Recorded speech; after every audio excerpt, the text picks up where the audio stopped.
Hello everyone, question में 2 moles given है perfect gas के अंडर द फॉलोइंग प्रोसेस।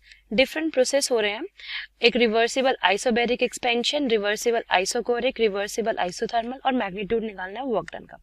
तो चलो मैं आपको एक पिक्टोरियल रिप्रेजेंटेशन से समझाती हूँ। और इसमें है क्या, यहाँ पे ये ओवरऑल प्रोसेस हमारा साइक्लिक होता है, मतलब इनिशियल स्टेज रीगेन हो जाती है। तो देखो चलो अगर मैं बात करूँ आपको, अगर आप इस रफ पिक्चर से समझना चाहें तो देखें कैसे समझ सकते हैं।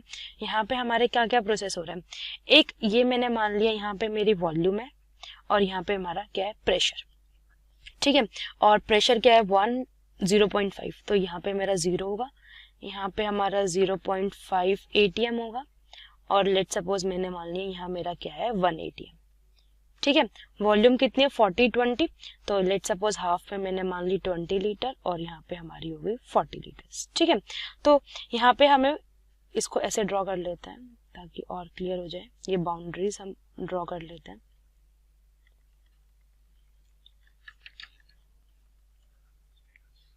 फाइन, तो देखो अब क्या हो रहा है, यहाँ पे मेरा एक रिवर्सिबल आइसोबैरिक एक्सपेंशन हो रहा है। आइसोबैरिक क्या होता है, जहां पे हमारा प्रेशर कांस्टेंट रहता है। ठीक है, प्रेशर कांस्टेंट रहेगा, आइसोबैरिक प्रोसेस हो रहा है, तो क्या हो रहा है, ये 1 ATM ही रहेगा और वॉल्यूम का चेंज आया है 20 लीटर से 40 लीटर। तो ये मैं ऐसे शो कर सकती हूँ, 20 लीटर से 40 लीटर, तो ये मेरा ए से बी हुआ और ये हो गया, ये मेरा कॉन्सेप्ट प्रोसेस ए। ठीक है, नेक्स्ट क्या गिवन है, रिवर्सिबल आइसोकोरिक चेंज। आइसोकोरिक में मेरा क्या रहेगा, वॉल्यूम कांस्टेंट रहेगा। अगर हमारा वॉल्यूम कांस्टेंट रहेगा तो ये 1 ATM से 0.5 ATM आया 40 लीटर पे, तो 1 ATM से 0.5 ATM आया 40 लीटर पे, तो ये मेरा कौन सा प्रोसेस हो गया, बी। और इसके बाद क्या हुआ है, एक रिवर्सिबल आइसोथर्मल कंप्रेशन हुआ है 0.5 से 1 ATM, तो वो हम उसको कैसे डिनोट करेंगे, वो हमारा होगा, क्या हो रहा है इसमें, ये जा रहा है 40 लीटर से 20 लीटर, तो ये हमारा कुछ ऐसे होगा compression, not straight, it would be a slant. तो कुछ ये मैं ऐसे ड्रॉ कर सकती हूँ। फाइन, तो ये मैंने मान लिया, लेट सपोज सी पॉइंट है और ये मेरा डी पॉइंट है, ये हम पॉइंट मान लेते हैं ई। ठीक है, तो चलो अब हमारा हो गया, अब बहुत इजी हो जाएगा क्वेश्चन को सॉल्व करना। तो 1 बाय 1 निकालते हैं। पहले प्रोसेस के लिए अगर मैं वर्क डन निकालूं तो वर्क डन का फॉर्मूला क्या होता है हमारा, work done minus p delta b. ठीक है, अगर मैं ए से बी मूव कर रही हूँ, प्रोसेस मेरा आइसोबैरिक है, प्रेशर कांस्टेंट है, तो वर्क डन क्या हो जाएगा मेरा, minus p change in volume. तो चेंज इन वॉल्यूम किसके लिए आएगा, v b minus v a से बी जा रहा है, तो प्रेशर कितना गिवन है 1 ATM -1, वॉल्यूम क्या जा रही है 40 से 20, तो ये कितना हो गया मेरा -20 लीटर ATM। फाइन, ये निकाल लिया हमने पार्ट फर्स्ट के लिए। अब बात करते हैं पार्ट बी के लिए। पार्ट बी में आइसोबैरिक चेंज हो रहा है 1 ATM और ये प्रेशर हमें गिवन है, वॉल्यूम गिवन है, आइसोकोरिक है सॉरी, क्योंकि वॉल्यूम कांस्टेंट है। तो देखो अगर मैं स्टेट बी से सी निकालू, वर्क डन क्या होता है, work done is for the b process, WB, ये हो जाएगा WA, तो वो जाएगा मेरा -P delta V, -P delta V। और यहाँ पे हमारा क्या हो रहा है, वॉल्यूम तो कांस्टेंट है, वॉल्यूम में तो चेंज ही नहीं आ रहा। अगर वॉल्यूम कांस्टेंट है तो dV की वैल्यू क्या हो गई 0, तो इन रिजल्ट हमारा वर्क डन 0 हो जाएगा सेकेंड प्रोसेस के लिए। क्यों, क्योंकि मेरा चेंज इन वॉल्यूम क्या है 0 due to the isochoric process. चलो अब हम लास्ट की बात करते हैं। ये मूव कर रहा है मेरा C से A, क्या हो रहा है, आइसोथर्मल कंप्रेशन, तो उसको हम कैसे कैलकुलेट करेंगे, सी पार्ट को मैं कैसे कैलकुलेट करूंगी, हम क्या लिखते हैं, हमारा जो यहाँ पे आइसोथर्मल कंप्रेशन हो रहा है, तो वर्क डन किसके इक्वल होगा, -2.303 nRT log V2 by V1। ठीक है, और मुझे निकालना पड़ेगा टेम्परेचर, क्योंकि हमारे पास सारे टर्म है, टेम्परेचर नहीं है, तो टेम्परेचर कैसे आ सकता है, PV by NR। ठीक है, तो यहाँ पे हमें प्रेशर कितना गिवन है, देखो प्रेशर कितना गिवन है, प्रेशर हमें गिवन है यहाँ पे, अगर हमें निकालना है सी के लिए, तो सी टाइम पे हमारा प्रेशर कितना है, अगर आप देखें तो that is 0.5 ATM, that is how much, that is 0.5 ATM। तो यहाँ पे 0.5 लिख देते हैं, यहाँ पे क्या लिख दूंगी 0.5 ATM, और वॉल्यूम कितनी है मेरी सी पॉइंट पे, वॉल्यूम देखो, वॉल्यूम है हमारी 40 लीटर, तो ये हो जाएगा 40, नंबर ऑफ मोल्स कितने 2, और आर की वैल्यू क्या होगी यहाँ पे 0.0821। तो यहाँ पे टेम्परेचर हमारा कितना आ जाता है, ये हमारा कैलकुलेट होके आता है 121 पॉइंट कितना होता है ये 8 केल्विन। ठीक है, ये हमारा टेम्परेचर की वैल्यू आ गई।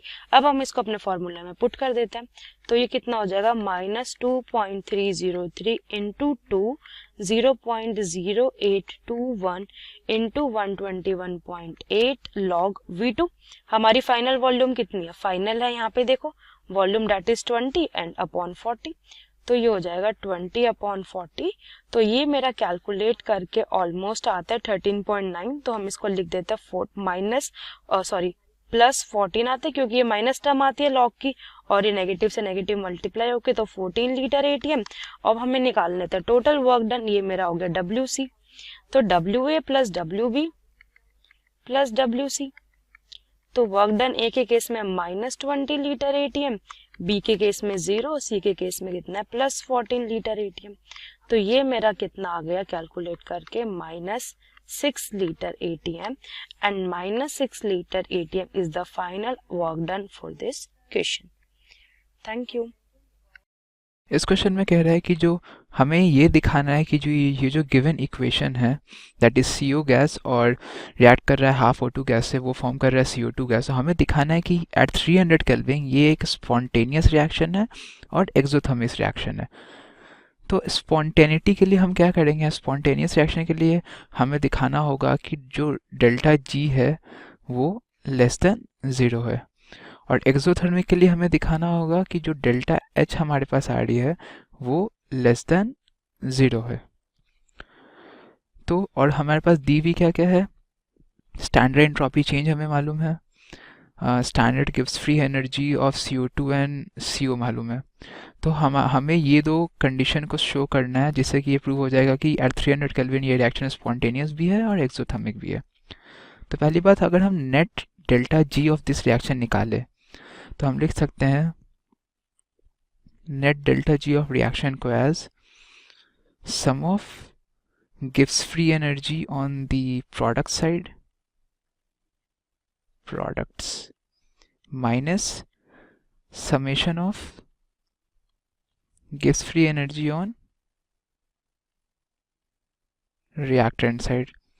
तो प्रोडक्ट साइड में गिव्स फ्री एनर्जी से CO2 की होगी जो कि हमें गिवन है, that is -394.9 minus of reactant side में अगर हम देखें तो CO जिसकी दी हुई है -137.2 और O2 की 0, और इस पूरी की यूनिट हो जाएगी आपकी किलो जूल मोल इनवर्स में।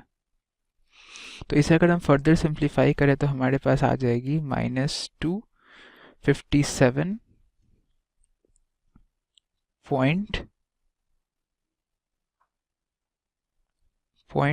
यहाँ पे 349.4 है, तो ये आ जाएगी -257.2 kilo joule mole inverse.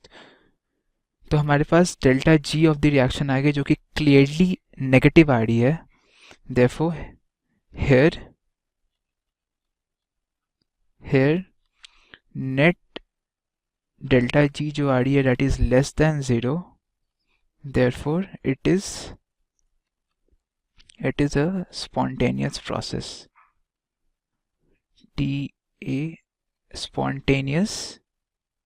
it is a spontaneous process। तो एक पार्ट तो हमने शो कर दिया कि ये एक स्पॉन्टेनियस प्रोसेस है।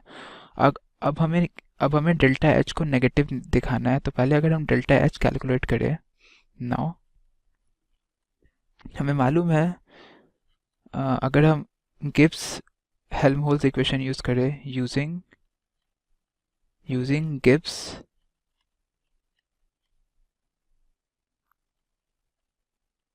हेल्महोल्ट्ज़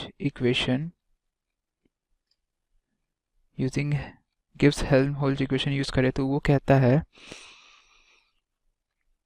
डेल्टा G जो होगी वो हो जाएगी आपकी delta H minus T delta S। तो अगर हम यहाँ से डेल्टा H कैलकुलेट करें तो वो हो जाएगी आपकी delta G plus T delta S, और क्लियरली हमें डेल्टा G की वैल्यू नोन है, टेम्परेचर भी नोन है 300 केल्विन, और एंट्रोपी क्वेश्चन में गिवन है दैट इज -0.094।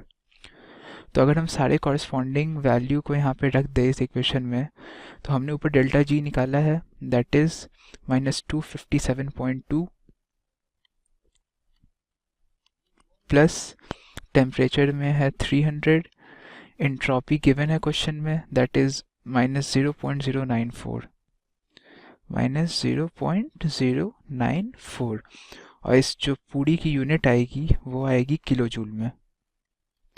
तो हम यहाँ से अगर फाइनली डेल्टा एच कैलकुलेट करें तो हमारे पास आ जाएगी -288.2 किलो जूल। तो यहाँ हम क्लियरली देख सकते हैं कि डेल्टा एच नेगेटिव आ रही है, therefore here delta H is less than 0, therefore it is an exothermic equation, exothermic equation. तो हमने दोनों पार्ट शो कर दिया, डेल्टा एच नेगेटिव तो एक्सोथर्मिक है और डेल्टा जी नेगेटिव तो ये स्पॉन्टेनियस प्रोसेस है। तो ये इस क्वेश्चन का फाइनल सॉल्यूशन हो गया।